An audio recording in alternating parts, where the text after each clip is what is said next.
విద్యాధరుడి కథ. దీనిని రచించిన వారు వసుంధర గారు. చిన్నప్పటి నుంచి విద్యాధరుడికి కవిత్వం అంటే ఎంతో ఇష్టం. అతడు ఎక్కడెక్కడి కావ్యాలు వెతికి తెచ్చుకుని మరీ చదువుతూ 10 ఏళ్ల వయసుకే తనే స్వయంగా కవిత్వం చెప్పగలిగాడు. ఒకసారి చుట్టపు చూపుగా అతడింటికి వచ్చిన పండితుడొక ఆయన విద్యాధరుడి కవిత్వానికి ఎంతో ముచ్చటపడి అతని తల్లిదండ్రులకు విద్యాధరుణ్ణి దండకారణ్యంలోని వాణీనాథుడి వద్దకు పంపించండి. కవిత్వంతో పాటు సకల శాస్త్రాలలోనూ ఆరితేరిన వాడవుతాడు అని సలహా ఇచ్చాడు. తల్లిదండ్రులాయన సలహా పాటించి విద్యాధరుణ్ణి దండకారణ్యం పంపించారు. అతడక్కడ వాణీనాథుడి గురుకులంలో 6 సంవత్సరాలు బహుశ్రద్ధగా విద్యాభ్యాసం చేసి గురువు మన్ననలందే విధంగా చదువు పూర్తి చేశాడు. అతడు ఒక వారం రోజుల్లో తన ఇంటి ముఖం పట్టాలని అనుకుంటుండగా ఒక దుర్ఘటన జరిగింది.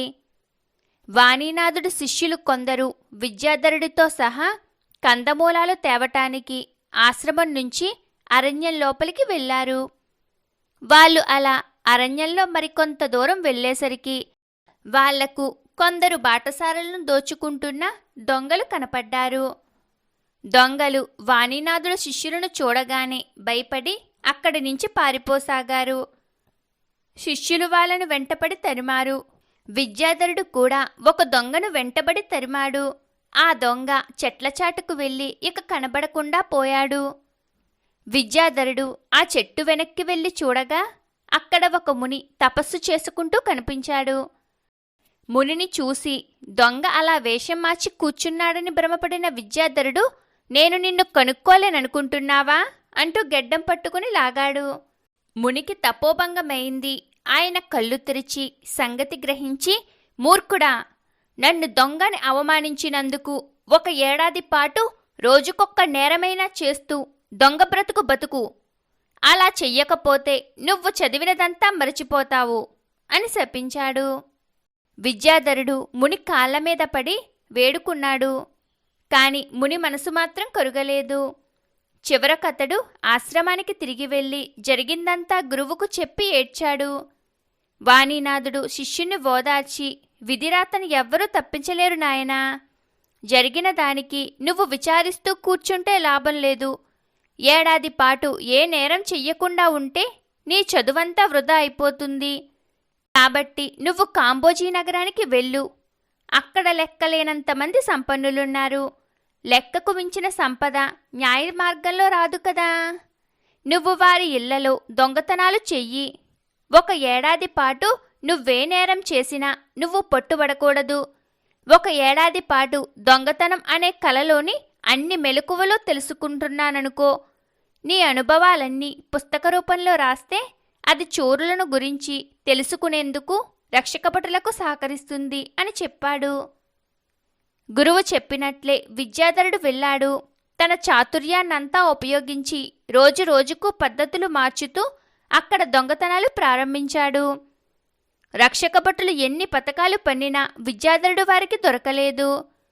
గురువు సలహాననుసరించి విద్యాధరుడు తను చేసిన ప్రతి దొంగతనం గురించి వివరంగా తాళపత్రాల మీద రాసుకొని భద్రపరుస్తున్నాడు. అతడు శ్రీకరుడనే మధ్యతరగతి కుటుంబీకుడి ఇంట బస ఉంటున్నాడు.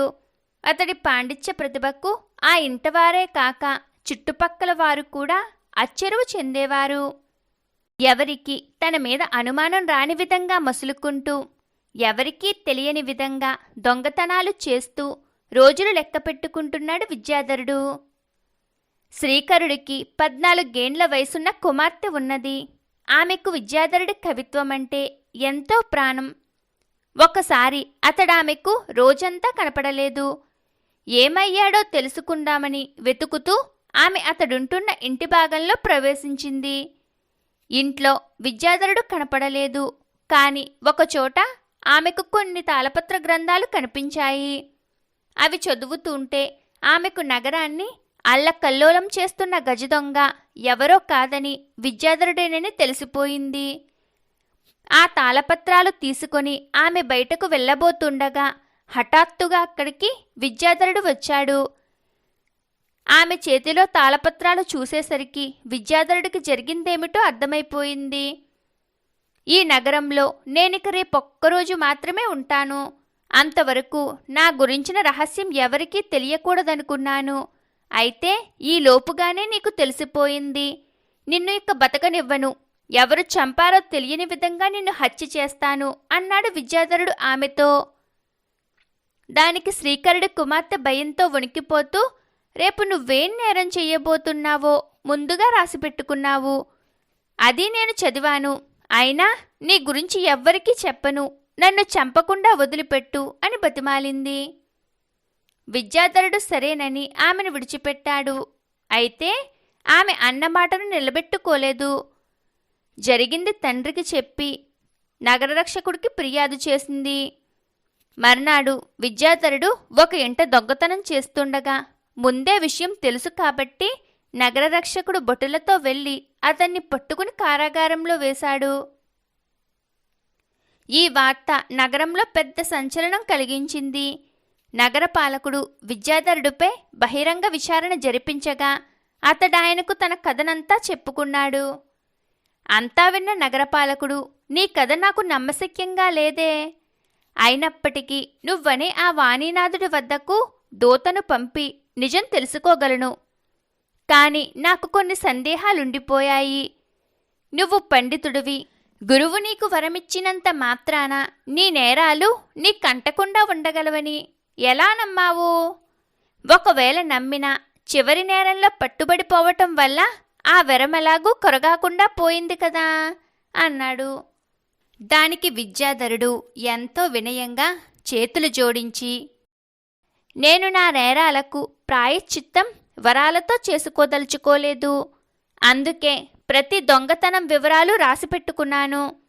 నా దొంగతనం వల్ల రోజువారీ అవసరాల్లో ఏ ఇబ్బంది కలగని వారిని మాత్రమే దోచుకున్నాను. ఆ డబ్బంతా నా దగ్గర ఇప్పుడు భద్రంగా ఉన్నది. శాపానికి భయపడి మాత్రమే దొంగతనాలు చేశాను. కానీ శాపకాలం పూర్తి కాగానే ఎవరి డబ్బు వారికిచ్చేద్దామనుకున్నాను. ఆ విధంగా నా నేరాలకు ప్రాయశ్చిత్తం జరుగుతుందని నేను నమ్మాను అన్నాడు విద్యాధరుడు. దానికి నగరపాలకుడు చిన్నగా నవ్వి, నీ నమ్మకం శ్రీకరుడి కుమార్తెను నమ్మినప్పుడే దెబ్బతిన్నది. నిజంగా నువ్వు శాపానికి భయపడిన వాడివే అయితే ఆమెను హతమార్చి ఉండేవాడివి. అలా చెయ్యకపోవటం వల్ల నేను నీ కథను నమ్మలేకపోతున్నాను అన్నాడు.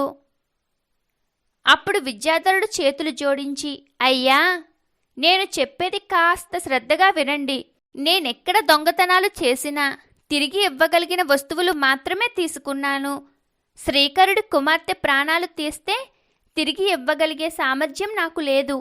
అందుకే నేనామెను బెదిరించానే తప్ప చంపలేదు. ఆమెను నేను చంపకపోవటం వల్ల నా ఏడాది శ్రమ బూడిదలో పోసిన పన్నీరై నాకు శాపం తగిలి పామరున్నైపోగలనని తెలిసినా సరే నేనా పని చెయ్యలేదు అన్నాడు. ఆ సంగతే నాకు చాలా ఆశ్చర్యంగా ఉన్నది అన్నాడు నగరపాలకుడు. అయితే వినండి, దొంగల్లో మంచి దొంగలుంటారు. వాళ్ళు గత్యంతరం లేకనే దొంగతనాలు చేస్తారు. ఏమాత్రం వీళ్లు పడినా వాళ్ళు తాము దోచింది తిరిగివ్వాలనే అనుకుంటారు. తిరిగి ఇవ్వలేనివి వాళ్ళు ఎన్నటికీ ముట్టరు. నేను ముని శాపం తగిలిన మంచి దొంగను. మరికొందరు పేదరికం శాపం తగిలిన మంచి దొంగలుంటారు.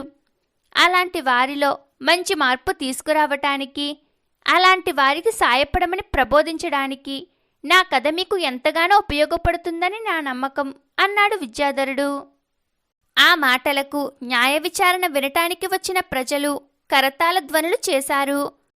నగరపాలకుడు విద్యాధరుని విడిచిపెట్టడమే కాక ఘన సన్మానం కూడా చేశాడు. దొంగతనం చేయటంలో తన అనుభవాలను తెలియచేస్తూ విద్యాధరుడు రాసిన పుస్తకాన్ని అధికారులు, రక్షకభటులు చదవటంతో దొంగతనాలు అరికట్టగలిగారు.